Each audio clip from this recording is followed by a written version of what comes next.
Hey there, good morning, beautiful people. I hope you're having a wonderful day. We got the hustle mug right here, some great coffee. Thank you, Allison.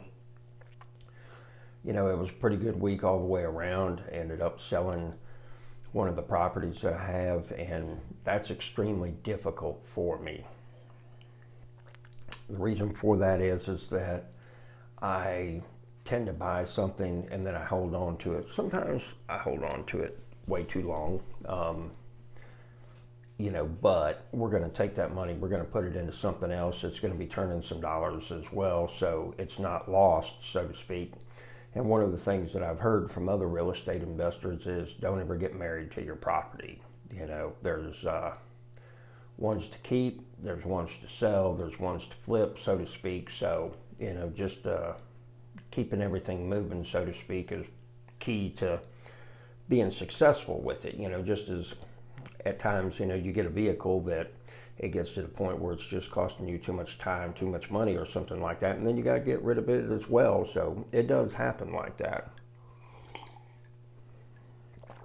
And it was really funny because a person commented that used to live at that property, and he started going on about how it was such a horrible property. I was a slum lord.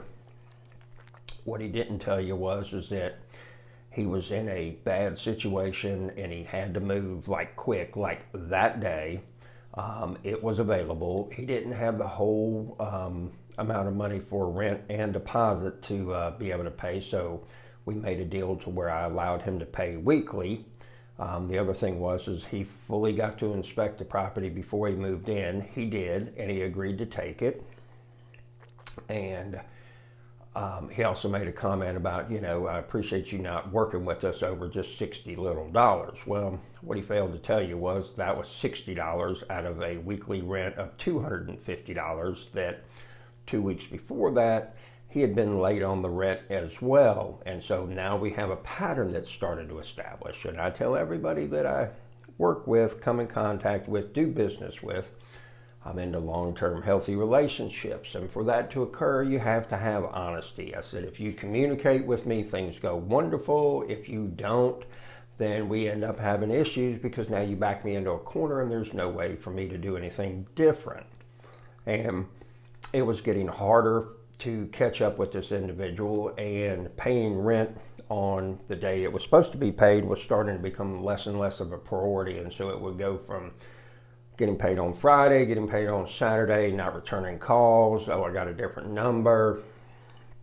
All of that. So, and amazingly enough, they forgot to leave those in the comments.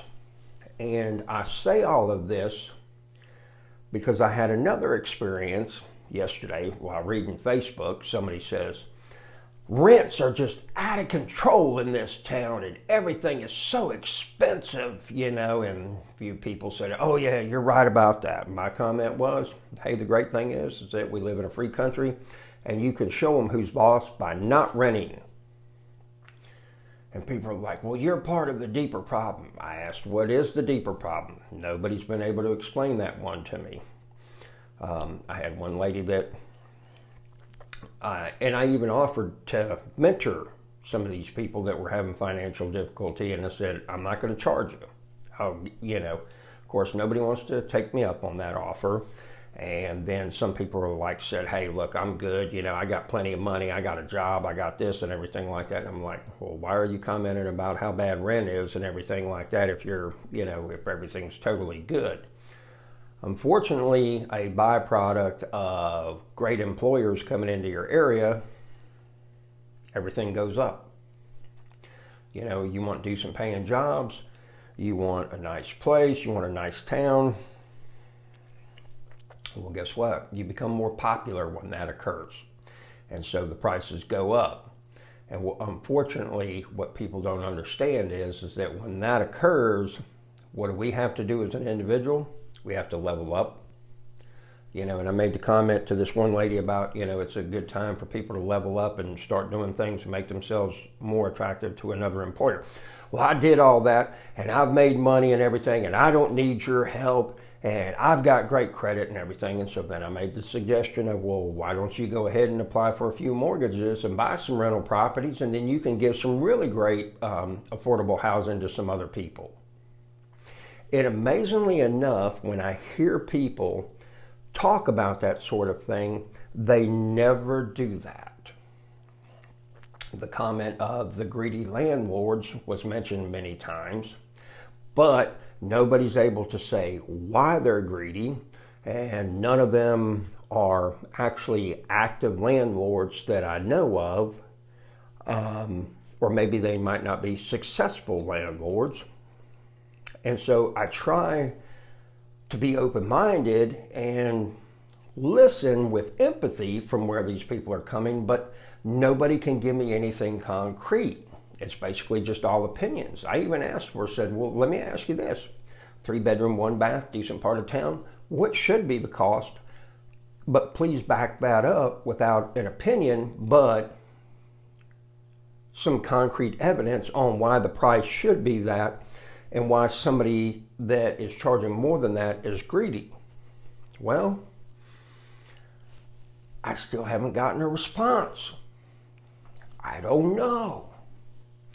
I know it's crazy for me to want to deal in concrete fact and logic instead of just shooting off the hip and everything and telling all of y'all that you're crazy and greedy and everything like that because you want to be profitable and enjoy some abundance, and you might be working extra, taking more risk than the average person, and you're getting rewarded for it. So I don't know, maybe I am crazy. What do you think? Do you think I'm crazy?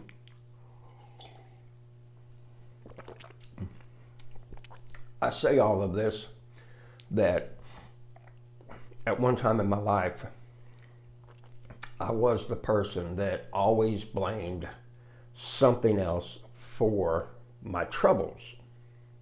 And if I was just shorter, richer, better looking, faster, if I was not too white, the list went on and on and on, as far as, except for one thing. I never looked at myself. And at some point I became honest with myself and said, you're exactly where you're at because of you. I'm exactly where I'm at because of the decisions that I make come with outcomes. It's what we call the cause and effect. And those outcomes were not favorable, they weren't profitable, and a lot of them weren't enjoyable. And so I had to stop and I had to start doing things differently. And one of the first things that I did was I started asking people that were in a position that I wanted to trade places with, what is it that you do? And amazingly enough, none of them said, I have found it beneficial to blame others for my problems.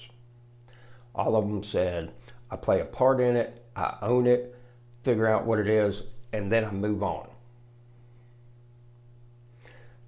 I don't dwell in the past. Only 2 things we can do with the past: learn from it and not repeat it. It's Rental Robert with the Hustle Nation. I hope you have a great day. Ask yourself, what of my past is controlling my destiny today? And take action to cut it off. Have a great day.